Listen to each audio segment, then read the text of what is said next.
Welcome to the Shortwave Radio channel, and this is a quick tour of my setup for the Yaesu FTdx10 and controlling the radio to do FT8 with WSJT X. I've had a few requests of people saying that they'd love to do what I've shown in the video, which is make FT8 contacts. They're just not, they just don't understand how to hook up the radio and have it actually controlled by the software. Now, the FTdx10, of course, you can plug it with a standard USB cable.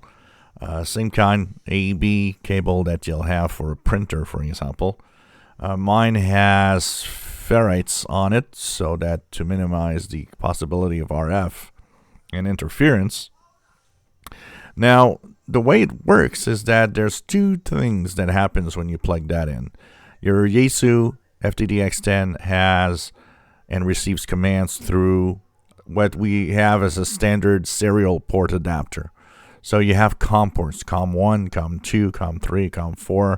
You need to know which COM your adapter is giving. Your FTdx10 is actually giving Windows, which ones have been actually set up for the radio. And I'm going to show you how to check that out.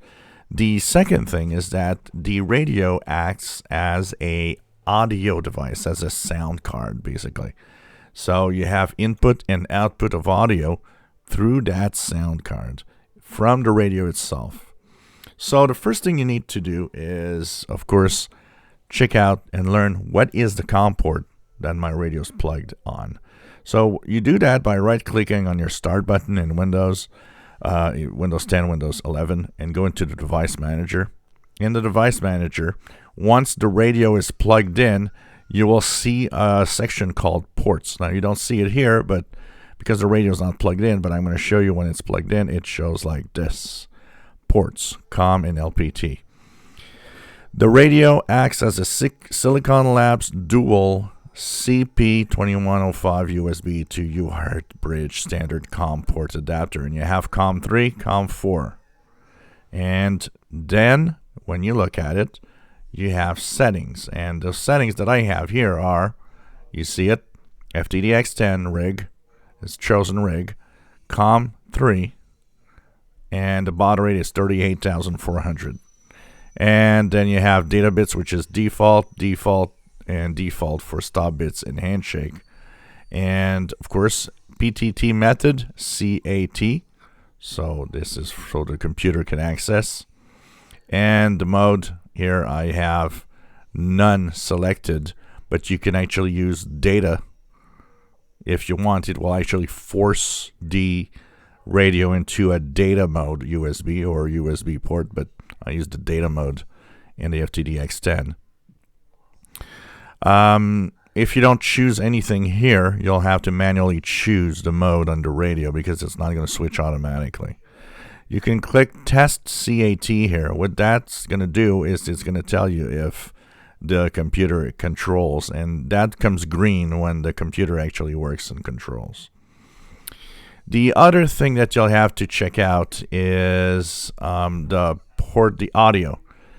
In the settings for WSJT-X, when you go to File and to Settings, you'll have this menu, General, Radio, Audio, and so on. In Audio, you have to make sure that input is line USB audio codec. Output speakers is USB audio codec. That's how it's going to send and receive audio for the software to decode and to send audio to the radio of the FT8 signal.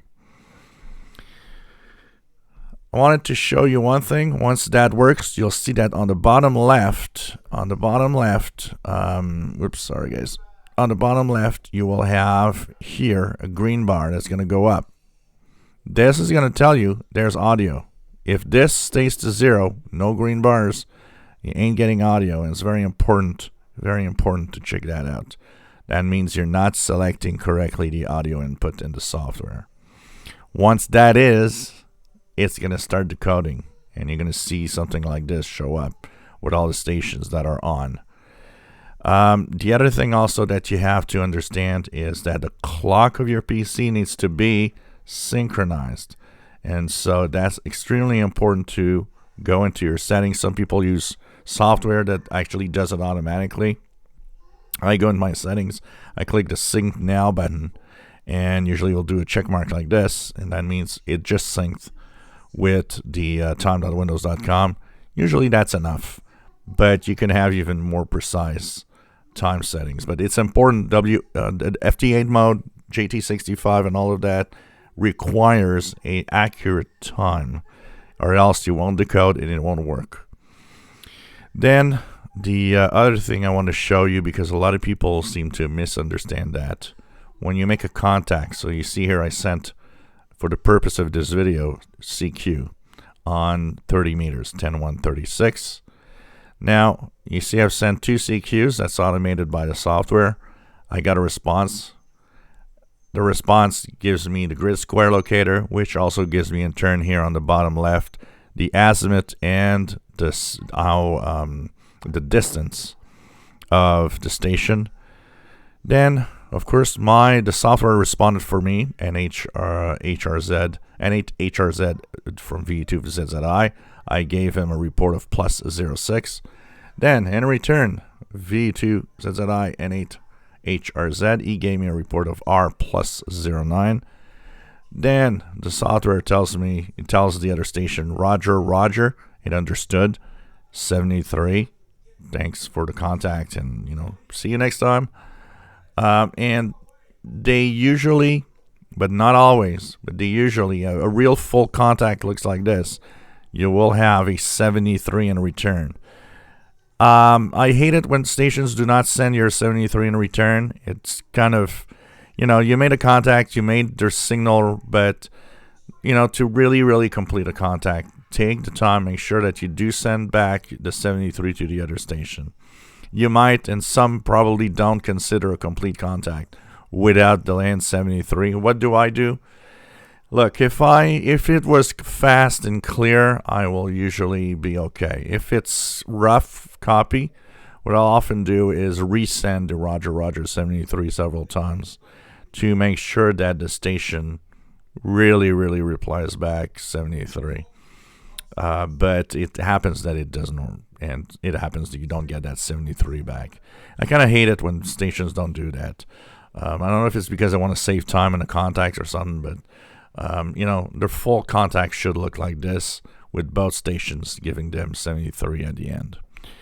So this is pretty much my setup for the FTdx10. I don't know if that could help anybody that's not sure what to do with the software, but this is how I am set up with the COM ports and the audio. Make sure that you have the audio set up in the settings with the audio tab. Radio is where you go for the COM port settings, and like I said, the device manager in Windows is where you go to see what are the COM ports that are reserved for the radio. If you enjoy my videos, please subscribe, give us a thumbs up. Thank you for watching.